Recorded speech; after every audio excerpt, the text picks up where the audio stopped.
Well, hey there. Good evening, good night, and maybe good morning, depending on when you're watching. I'm Cecilia Morris, and I have a question for you. Are you one of those people that as soon as you start a new business or have a new idea or something, the first thing you do is share it with all your friends and family? If that's you, give me a yes in the comments. And if you are one of those people, tell me how that's working for you. Just say good, bad, not so much. Put that in the comments as well. Hey, Kim, thank you for joining in. So the reason why I asked that question today is because I want to share with you why you don't want your friends and family in your business. I just like saying it like that. Sometimes it's personal business that you don't want them into, but in your business, like your money-making opportunity. Hey, Felisa, how are you? Girl, getting that workout in. I saw you, girl. Put it down. But anyway, so yeah, sometimes you just don't want your family to be involved in your business. And I want to share with you the reasons why here this evening. So before not working exactly, I can relate, Kim, trust and believe. And if you have been in this business for any length of time, if you've jumped companies, first, when you talk to them, they're like, yeah, okay, maybe. But if you've been in it, like I said, any length of time, they're probably like, oh, Lord, here she comes again. So anyway, I want to share with you the reasons that I think and that I've learned from my mentor and coach on why you don't want your friends and family in your business. So before I get started, let me make sure you can hear me and do some of the preliminary stuff. Like, once again, my name is Cecilia Morris. Yep. I go by the tagline, I'm your engineer by education, home business owner by desire, and I teach network and affiliate marketers and brick and mortar owners how to use digital marketing strategies to build their brand and their business online. And I was fortunate enough to launch my personal coaching business the beginning of this year, January 2018, and my official coaching professional program on July 17th. All right, so with that, let me get this shared in a couple of places, and we will go ahead and get started. If you are watching me for the first time, give me a 5 in the comments. If this is your first time, click on my name, click on following, then click on notifications, and you can either select see first or default just to make sure you get notified when I go live, so that way you can join in on the conversation. If you have watched me before, give me a fist bump or a wave, or just say hello, as Felicia and Kim have, so that way I can give you a shout out back and say hello as well. Now, the information I'm going to share on why you don't want your family in your business applies mostly to network and affiliate marketers. Now, Felisa, on the other hand, she definitely wants to introduce her friends and family to her business because she lives a vegan lifestyle. It's all about health, wellness. She does fitness every Monday, but she's not aggressive or overly bearing with it to where they turn the other way when they see her coming. But a lot of us, like Kim and I, who are in network or affiliate marketing, we've been part of the NFL club. No friends left. All right, last thing, administratively, if you get value, please like, comment, and share with those that you know, as I would greatly appreciate it. And if you're watching the replay, give me a hashtag replay, so that way I can acknowledge you when I circle back around. All right, so with that being said, I'm going to get this shared in. That's it for that. And I always forget, so I'm going to do it right now to share it on my page, so that way people can follow me there as well. And then I'm going to get into why you don't want your friends and family in your business. The number one reason is because they may join, they may purchase, but they're not going to be sustainable for the long-term business and lifestyle that you are trying to develop. Not only that, there are 5 levels of market awareness that I'm going to share with you as to why your friends and family are not beneficial for your business. I will also put the link to this article in the comments. Actually, let me go ahead and do that right now, and I'll pin it to the top so that way you'll have it. So that way you can read the entire article, because you're not going to get the entire message in the next 5-7 minutes that I'm going to share with you. Also, if you have noticed, I changed the format of my videos. So if you looked at my videos before, I'd always have a list or something. But what I was finding is people were like reading the description, but not following up and watching the video. Of course, I've got some videos that have gotten organic reach of over 300 and some as low as 25. So I'm hoping that by changing the format, you are interested in the topic and you watch this video. So, friends and family, Level 1 of market awareness, which is probably where most of your friends and family are, is unaware. They are unaware that they even have a problem. So, or that they just, in all honesty, they're just too much work. These people are clueless, for lack of a better word.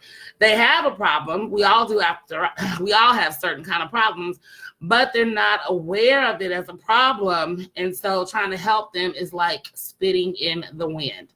So let's just move on from those who are unaware. I gave an example last week. I'll give the example again. A friend of mine, she needs extra money.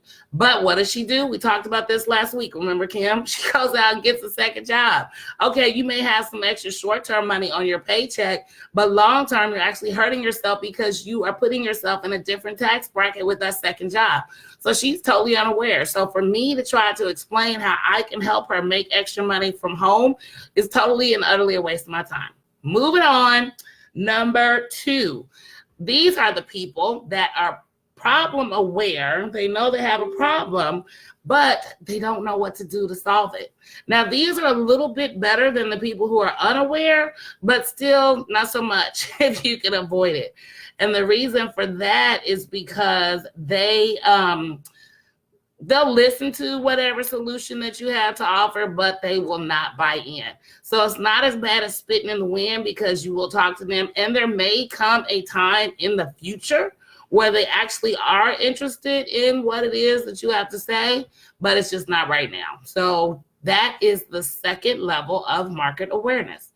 Third level of market awareness is people who are solutions aware.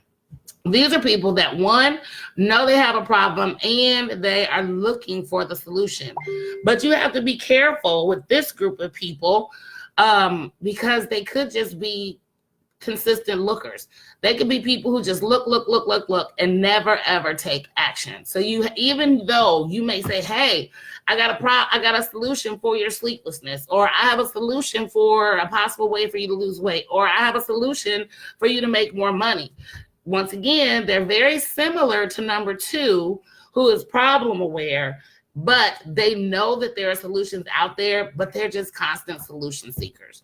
Now, if you can get them over the hump from solution to action, bingo, you got them on the hook.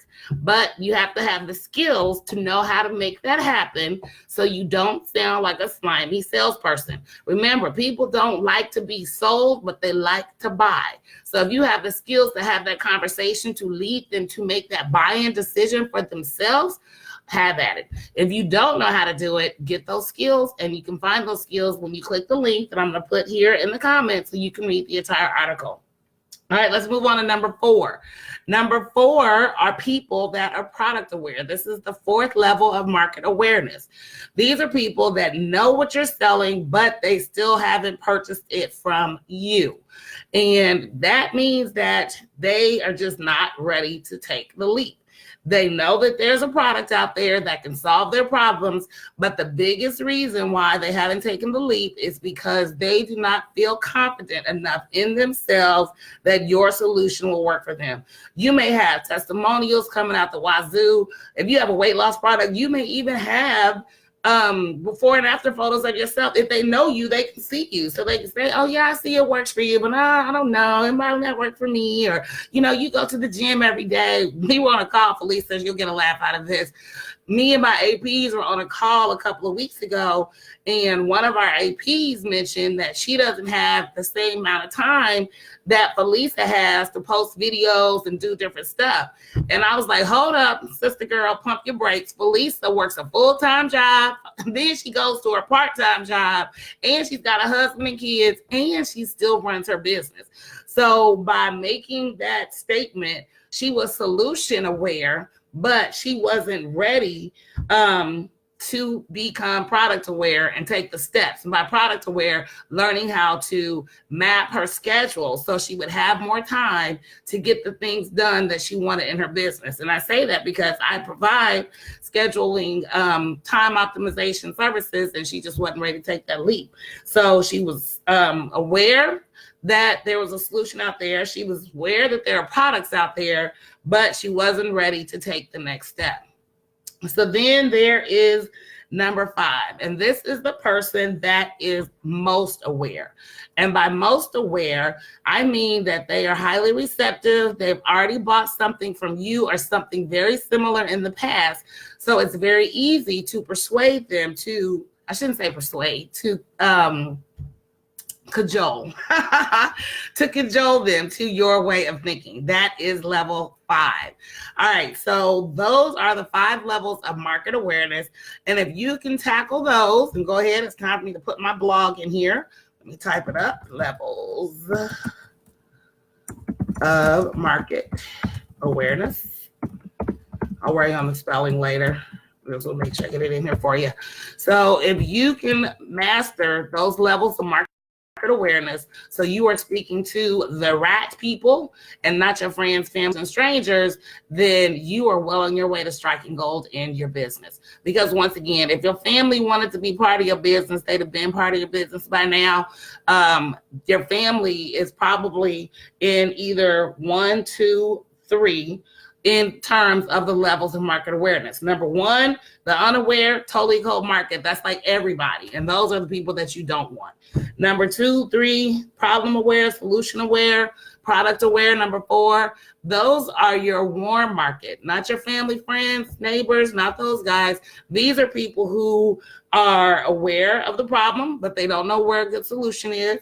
They do know where a solution is, but they haven't made the purchase. So number 4, they are product aware, and they made a purchase, just not from you. So that's your warm market. And then, of course, number 5 is the most aware, where they have spent money with you or on something similar in the past. You just need to cajole them to get on your team or to use the product, service, or opportunity that you have to offer. All right, so I hope that helps you better understand why your friends and family need to stay out your business. I am Cecilia Morris, an engineer by education, home business owner by desire. Make sure you click the link that I put in the comments, because you need to understand market awareness and the people at the different levels so you can execute your strategy accordingly. All right, so make sure you like, comment, and share. I appreciate you joining in with me, and tune in for my next video where I'm going to talk about the 5 levels of prospect awareness. So market is like the market that's out there that you want to tap into. Prospect. So let me explain how this goes really fast.